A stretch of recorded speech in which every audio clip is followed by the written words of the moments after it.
শবে বরাতের রাতে একত্রিত হয়ে রাতভর ইবাদত করা ও পরদিন রোজা রাখা কতটুকু শরীয়ত সম্মত?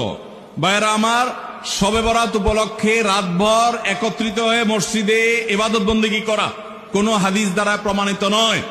এবং দিনের বেলা যে রোজা, এই রোজা শবে বরাত উপলক্ষে না, এটা হলো শাবান উপলক্ষে রোজা। এই রোজা হলো আইয়াম বীজ উপলক্ষে রোজা। নবী করিম সাল্লাল্লাহু আলাইহি ওয়াসাল্লাম শাবান মাসে এমনি বেশি বেশি নফল রোজা রাখতেন, সেই হিসাবে আপনিও রাখবেন। আবার আইয়াম বীজ 13, 14, 15 রোজা রাখতেন, সেই হিসাবে রাখবেন। আপনি আল্লাহর ক্ষমা, এই রাতে আল্লাহ তাআলা বান্দাকে সাধারণ ক্ষমা ঘোষণা করেন, হিংসুক ছাড়া, মুশরিক ছাড়া।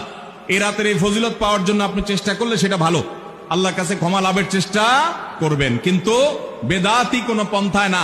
অনেকে বলে যে এত রাকাত নামাজ, অমুকটা অত সূরা এত রাকাতে পড়তে হবে, এগুলা মন গড়া কথাবার্তা, এগুলার কোনো ভিত্তি কোরআন হাদিসে নাই।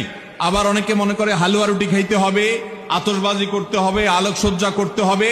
শবে বরাতকে কেন্দ্র করে যা হয় তার বেশিরভাগই বেদাত এবং ভুয়া, মন গড়া ভিত্তিহীন, এগুলার কোনো অস্তিত্ব কোরআন হাদিসে পাওয়া যায়। আল্লাহ আমাদের সবাইকে সুন্নাহ মেনে চলার তৌফিক দান করুন। আমরা সুন্নাহ মেনে চলবো। শাবান মাসের সবচেয়ে বড় আমল হলো নফল রোজা রাখা, বেশি বেশি রাখবো তো ইনশাআল্লাহ।